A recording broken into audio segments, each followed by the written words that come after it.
నేర్చుకోవటానికి అమెరికా వెళ్ళిపోయారు రవిబాబు గారు. అమెరికాలో 3 మంత్స్ కోర్సెస్ ఉండేవి. అక్కడే కెమెరా వర్కింగ్, ఎడిటింగ్, ప్రొడక్షన్ కోర్సులు వంటివి చాలా నేర్చుకున్నారు. కాలిఫోర్నియాలో డిజిటల్ ఆన్లైన్ ఎడిటింగ్ నేర్చుకున్నారు.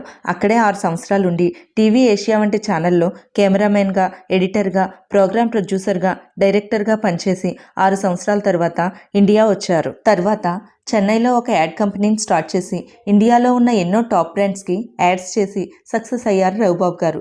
అప్పుడే ఆయనకి సినిమాలు తీయాలనే కోరిక పుట్టింది. వారి తండ్రి చలపతిరావు గారితో నేను సినిమాలు తీస్తానని చెప్పారు రవిబాబు గారు. అప్పుడు చలపతిరావు గారు, నువ్వు తీసే సినిమాల కోసం వాళ్ళ దగ్గరికి వీళ్ళ దగ్గరికి వెళ్ళి మీరు సినిమాలు తీయండి, మా అబ్బాయి మీ డబ్బులు పాడు చేస్తాడని చెప్పలేనన్నారు. అంతకుముందే ఈవీవి సత్యనారాయణ గారు చలపతిరావు గారితో మాట్లాడుతూ, నా పెద్ద కొడుకు పర్వాలేదు, అందంగా ఉంటాడు, వాడిని హీరో చేయొచ్చు, కానీ నా చిన్న కొడుకే ఎలా సెటిల్ అవుతాడో ఏంటో, వాడి సినిమాల్లో కష్టం అనగానే చలపతిరావు గారు పోనీ నరేష్ని ఏ ప్రొడ్యూసర్నో